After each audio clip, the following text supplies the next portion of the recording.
Hello, good morning मेरे प्यारे बच्चों। चलिए आज हम नरेशन का अगला पार्ट आपको शुरू करते हैं। चलिए देखिए, पहले लिख लीजिए आप लोग कि डायरेक्ट। देखिए डायरेक्ट जो होता है subject plus verb plus object, comma inverted comma, फिर इसके बाद प्लस सब्जेक्ट वर्ब और अदर वर्ड, इस रूप में होता है। जब हम इसको चेंज करते हैं इनडायरेक्ट में ये हो जाता है सब्जेक्ट। यह जब भी आपका चेंज होता है, अभी बताएंगे उसको, कि हो जाता है ऑब्जेक्ट, और इसके स्थान पर कामा इनवर्टेड कामा के स्थान पर बच्चे हम दैट लगाते हैं, कनेक्टिव वर्ड दैट, इसके बाद प्लस ये सब्जेक्ट वर्ब और अदर वर्ड। ये भी वर्ब आपकी चेंज होती है अपने टेंस के अनुसार, जिस जैसा टेंस का नेचर होगा उसी तरह यह चेंज होगा।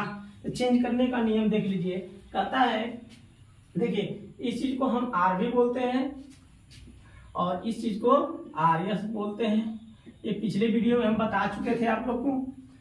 अब देखिए यहाँ पे चेंज कैसे करते हैं। कहता है कि यदि आर भी अगर पास्ट में हो, आपका आर भी किस में हो, पास्ट में, और आर एस आपका किस में हो, प्रेजेंट में, आर एस किस में हो, प्रेजेंट में, तो हम ये आपका डायरेक्ट है। ये क्या है आपका डायरेक्ट, ठीक है, ये डायरेक्ट हुआ। जब इसको इनडायरेक्ट में चेंज करेंगे तो आर भी तो इसमें रहेगा ही पास्ट में, लेकिन जब आर एस में आएंगे, आर एस में तो यह चेंज हो जाएगा आपका, आर एस चेंज होकर आ जाता है पास्ट में, यानी यह भी पास्ट और आपका आर एस भी पास्ट, और दोनों को जोड़ने वाला दैट का काम होता है।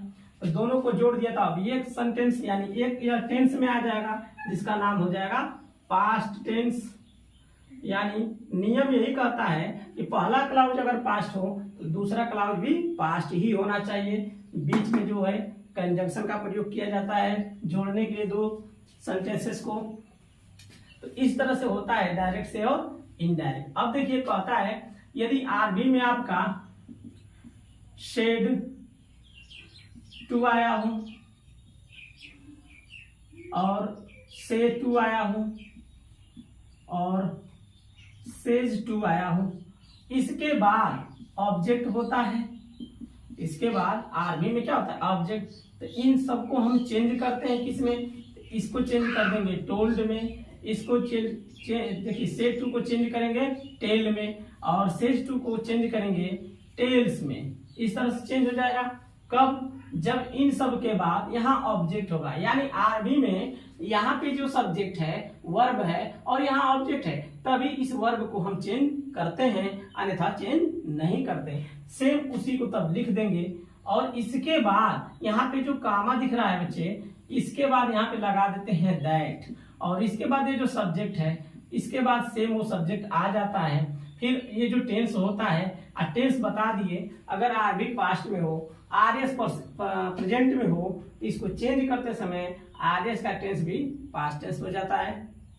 अब देखिए आगे हम लिख रहे हैं, इसको सारे नाम से आपको परिचित करा दे रहे हैं। तो इस तरह से बदलेगा। तो चलिए देखते हैं इसको। यहां पे लिखिए आप लोग डायरेक्ट, यहां लिखिए डायरेक्ट, और एक तरफ लिखिए इनडायरेक्ट। एक तरफ डायरेक्ट और इनडायरेक्ट, यानी कहने का मतलब डायरेक्ट ऐसा होगा तो इनडायरेक्ट इस रूप में चेंज होगा। यानी कह दिया जाए आपका डायरेक्ट पहला अगर आपका हो प्रेजेंट टेंस, प्रेजेंट इंडिफिनिट कर लीजिए, प्रेजेंट इंडिफिनिट, तो यह आपका हो जाएगा पास्ट इंडिफिनिट, पास्ट इंडिफिनिट, यानी प्रेजेंट इंडिफिनिट टेंस होगा तो इनडायरेक्ट पास्ट इंडिफिनिट टेंस में हो जाएगा। अगर दूसरा हो है आपका present continuous tense, present continuous, ये आपका भी हो जाएगा past continuous, past continuous tense हो जाएगा। अगर आपका तीसरा प्रेजेंट परफेक्ट हो तो आने वाला ये जो इनडायरेक्ट चेंज होगा ये हो जाएगा past perfect tense, past perfect. चौथा कहता है कि प्रेजेंट भी हो, परफेक्ट भी हो और कॉन्टिन्यूअस भी हो, तो यह भी हो जाएगा पास्ट परफेक्ट कॉन्टिन्यूअस।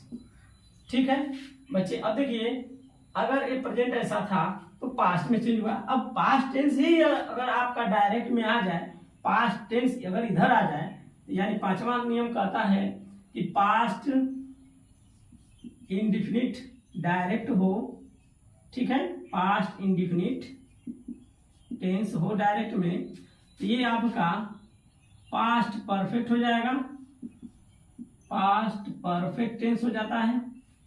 अगर आपका छठा टेंस पास्ट कॉन्टिन्यूअस हो, तो ये आपका पास्ट परफेक्ट कॉन्टिन्यूअस हो जाता है। सातवां है, अगर आपका पास्ट परफेक्ट हो, पास्ट परफेक्ट या पास्ट परफेक्ट कॉन्टिन्यूअस हो, इन दोनों को नो चेंज करते हैं, यानी यह चेंज नहीं होता है बच्चे। ठीक है, यानी यह चेंज नहीं होता है, पास्ट परफेक्ट हो या पास्ट परफेक्ट कॉन्टिन्यूअस हो, तो इन दोनों में नो चेंज, यानी यह भी सेम वही होगा, यह भी सेम वही होगा। इतना आप लोग नोट कर लीजिए, past perfect tense no change, past perfect continuous tense no change, और बाकी सब इस नियम पर अगर ऐसा हो तो इस तरह से इनडायरेक्ट हो जाता है। ठीक है, अगर ऐसा दिया हो तो इनडायरेक्ट ऐसा होगा। ठीक है, ये बदलता है इस रूप में। ठीक है,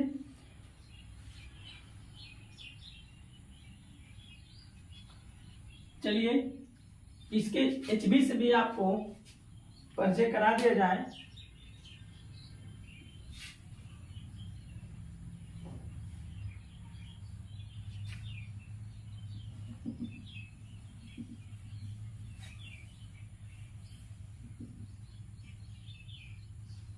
देखिए इधर आपका मिटा रहे हैं यहां से, चलिए देखिए इधर लिख लीजिए आप लोग डायरेक्ट, और एक तरफ लिखिए इनडायरेक्ट। दोनों रूल बता दे रहे हैं आप लोग को। देखिए डायरेक्ट अगर आपका ऐसा होगा तो इनडायरेक्ट ऐसा होगा, यानी डायरेक्ट में आ जाए आपका V1 या V5 या डू या डज, ये आपका हो जाएगा V2 या डिड हो जाएगा। ठीक है, D2 या डिड, ये डिड लिखे हैं। ठीक है, अगर देखिए आपका इधर आ जाता हो इज, एम, आर, ये आपका हो जाएगा वाज या वर। ठीक है, अगर आपका ये हो जाता हो हैज या हैव, ये आपका हो जाएगा हैड। अगर आपका ये हो जाता हो हैज या हैव, हैज या हैव प्लस बीन, ये आपका हो जाएगा हैड बीन। ठीक है, अगर ये सारी चीजें इधर आ जाती हैं, यानी पास्ट के जितने भी पार्ट हैं इधर आ जाए डायरेक्ट में, तो यह पास्ट में ही चेंज होगा। देखिए हम V2 को इधर ला रहे हैं और डिड को, तो ये आपका हो जाएगा हैड। ठीक है, ये आपका क्या हो जाएगा, हैड हो जाएगा। अगर वाज वर इधर ले रहे हैं, वाज या वर, ये आपका हो जाएगा हैड बीन हो जाएगा। ठीक है, अगर ये हैड और हैड बीन इधर लेते हैं, हैड या हैड बीन, अब ये देखिए दोनों टेंस ये कहता है कि हम नहीं बदलेंगे, यानी नो चेंज, इसमें कोई परिवर्तन, ये सेम हैड है तो ये भी होगा, यानी ये हैड बीन है तो हैड बीन। यानी पास्ट परफेक्ट अगर डायरेक्ट में हो तो इनडायरेक्ट बनाते समय यह भी पास्ट परफेक्ट ही रहता है, और पास्ट परफेक्ट कॉन्टिन्यूअस भी बनाते हैं तो इनडायरेक्ट पास्ट परफेक्ट कॉन्टिन्यूअस ही रह जाता है, यह चेंज नहीं होता है। ठीक है, ये इतने रूल थे। अब हम लोग इसका एग्जाम्पल देखते हैं, एग्जाम्पल के सहारे समझ में आ जाएगा कौन किस में कैसे चेंज हो रहा है। ठीक है, चलिए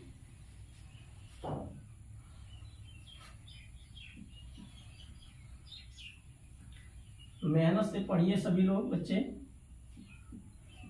चलिए देखिए एग्जाम्पल यहाँ देते हैं हम, जैसे आ जाए he said comma inverted comma he is a good boy. ठीक है, इतना तक आया। फिर देखिए यहाँ लिख रहे हैं नीचे पर he said comma inverted comma he is a good boy. ठीक है बच्चे, अब देखिए इसको चेंज करेंगे तो हम पहले बता चुके हैं कि जब आर भी ऐसा हो यानी सेट के बाद कोई ऑब्जेक्ट न दिया हो तो इसको चेंज नहीं करते हैं, यानी सेम यही लिख देंगे। ही सेड तो ही सेड, कामा को हटाएंगे दैट, ही स्मॉल में हो जाएगा, इज का क्या हो जाएगा वाज ए गुड बॉय। अब देख बहुत ज्यादा कठिन है भी नहीं, आराम से चेंज कर सकते हैं। आपको रूल सामने याद है, अगर रख लीजिए तो रूल को सामने नहीं भी याद है तो उसको देख कर ही बनाइए, लेकिन जब बार बार प्रैक्टिस करेंगे तो आ जाएगा, आसान हो जाएगा। ठीक है, चलिए दूसरा एग्जांपल देखते हैं। ये पहला था, दूसरा देखिए कह दिया जाए ही शेड टू मी इस तरह से, और कह दिया जाए she was writing a story, she was writing a story. अब यहाँ पे देखिए सेट टू के बाद आया ऑब्जेक्ट, इसको अब हम चेंज करेंगे, हो जाएगा ही, ये हो जाएगा टोल्ड मी, सेट को बदल देंगे टोल्ड में, और मी इसके बाद लगा देंगे दैट, सी है तो सी, वाज देखिए वाज आया और बी फोर, तो वाज वाला है तो हैड बीन में बदल देते हैं, तो ये हो जाएगा हैड बीन, इसके बाद आपका दिया है राइटिंग ए स्टोरी, सेम लिख देंगे इसको। इस तरह से आपका नरेशन चेंज हो जाता है। ठीक है, तो ये आपका इस तरह से चेंज होता है, डायरेक्ट से और इनडायरेक्ट। ये आपका डायरेक्ट है और ये इनडायरेक्ट। ठीक है, तो इस तरह से बच्चे डायरेक्ट और इनडायरेक्ट हम चेंज करते हैं। ये आप जो भी पढ़ रहे हैं ये आपका अभी असर्टिव चल रहा है। क्या चल रहा है? असर्टिव सेंटेंस अभी हम बता रहे हैं। अभी इसका आप लोग को इंटरोगेटिव, इंपरेटिव, एक्सक्लामेटरी, ऑप्टेटिव, ये सारी चीजें हमको पढ़ना है। 5 प्रकार से इसको चेंज किया जाता है। ठीक है, तो पहला में हम अभी चल रहे हैं असर्टिव में। ठीक है, इसके बहुत सारे और नियम है बदलने के। चलिए उसके आगे एक नियम और बता दें आप लोग को, चेंज ऑफ प्रोनाउन। हेडिंग बना लीजिए आप लोग, change of pronoun. Change of pronoun, कैसे प्रोनाउन चेंज होगा चलिए देखते हैं। प्रोनाउन को चेंज किया जाए, इसमें कैसे वह चेंज होगा। ठीक है, एक चीज और लिख लीजिए, तो चेंज ऑफ प्रोनाउन से पहले आप लोग लिख लीजिए यदि, यहां पे रूल कर लीजिए, यदि आर्यस में, यदि आर्यस में, ठीक है, यदि आर्यस में, यहां लिख लीजिए आर्यस छोड़ के लिख लीजिए आप लोग डायरेक्ट। ठीक है, डायरेक्ट से यहां लिख लीजिए इनडायरेक्ट। एक रूल ये भी है, अगर देखिए डायरेक्ट ऐसा होगा इनडायरेक्ट वैसा होगा, यानी मान के चलिए डायरेक्ट और इनडायरेक्ट। अगर डायरेक्ट में आपका आ गया विल, आ गया शैल, आ गया कैन, आ गया मे, ठीक है, इसे विल शैल कैन मे। ठीक है, यहां आ गया माइट, माइट आ गया आपका वुड, आ गया आपका शुड, आ गया आपका वुड। ठीक है, ये सारी चीजें। तो अब देखिए डायरेक्ट में, अगर देखिए डायरेक्ट में अगर आपका विल आया हो, शैल आया हो, कैन आया हो, मे आया हो, माइट हो, वुड हो, शुड हो, वुड हो, ये सारी चीजें आई हो, तो इनडायरेक्ट में कैसे चेंज होंगी। देखिए विल का हो जाएगा आपका वुड, इसको वुड, और शैल को कर देंगे शुड, शैल को शुड, कैन को कर देंगे वुड, मे का कर देंगे माइट। अब देखिए बच्चे, जब इस चीज को हम इस रूप में चेंज किए हैं और यही चीज जो है डायरेक्ट में चली गई, यही चीज डायरेक्ट में जब चली गई तो इनमें कोई परिवर्तन नहीं होता है बच्चे, यानी इसमें कोई परिवर्तन नहीं होता है। ये जब इधर माइट है तो इधर भी माइट, इधर वुड, शुड तो शुड, कैन, कुड तो कुड। सिर्फ इनको चेंज करेंगे। आज जब चेंज हुआ ये चीज इधर आ जाए डायरेक्ट में, तो इसको सेम वही लिखते हैं, इसको में कोई बदलाव नहीं करते हैं। ठीक है, इस तरह से ये था। ये भी इम्पोर्टेंट रूल है, इसको भी आप लोग नोट कर लीजिए। चलिए आप चेंज ऑफ प्रोनाउन हेडिंग बनाइए। ठीक है, change of pronoun, change of pronoun. तो प्रोनाउन कैसे बदलेगा, देखिए हेडिंग बना लीजिए, चेंज ऑफ प्रोनाउंस, यानी प्रोनाउन में परिवर्तन कैसे होगा। देखिए रूल कहता है यदि आर्यस में कहीं भी first second and third person का कोई भी, यदि आर्यस में कहीं भी फर्स्ट सेकेंड और थर्ड पर्सन का कोई भी प्रोनाउंस आया हो तो उसे आरबी के सब्जेक्ट ऑब्जेक्ट के अनुसार बदल देते हैं,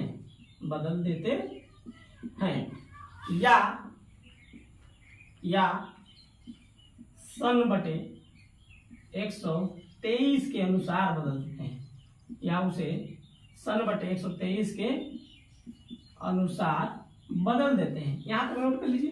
देखिए या तो इस फार्मूले को याद कर लीजिए या तो इसे याद कर लीजिए।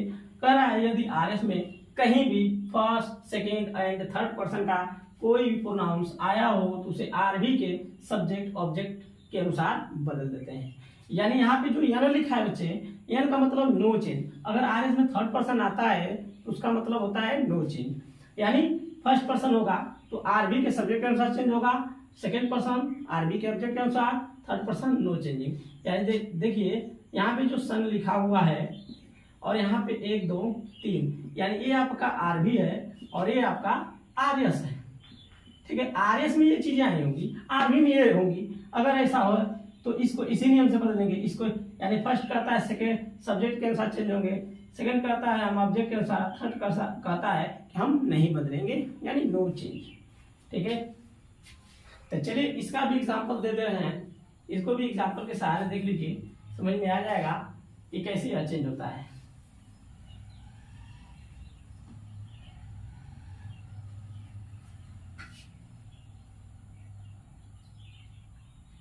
चलिए एग्जाम्पल देखते हैं। जैसे कह दिया जाए ही सेड टू मी। ठीक है, he said to me I am reading a story. I am reading a story. अब देखिए यहाँ पे भी सेट टू के बाद ऑब्जेक्ट आया, यहाँ पे आई फर्स्ट पर्सन का हो गया।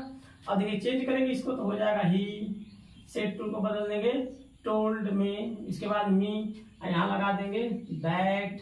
आई फर्स्ट पर्सन कहता है हम बदलेंगे इसके अनुसार, ही का कर्ता फॉर्म ही, एम लगा है तो क्या लग जाएगा वाज। बता चुके हैं कि इसे मारा है तो वाज वर लेता है।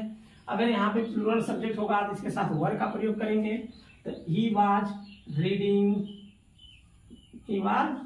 A story. इस तरह से आपका बदल गया। ठीक है, तो इस तरह से यहाँ पे देखिए आई का ही हो गया। इसी तरह सारे प्रोनाउन चेंज हो जाएंगे। ठीक है, तो आज के लिए इतना ही, और आगे इसके कल अब मिलेगा आप लोग को आने वाले अगले वीडियो में। इसके बाद हम लोग डायरेक्ट इनडायरेक्ट जो बदल रहे हैं, बहुत सारा अभी नियम है, तो इसके आगे आपको अगले वीडियो में मिलेगा। धन्यवाद।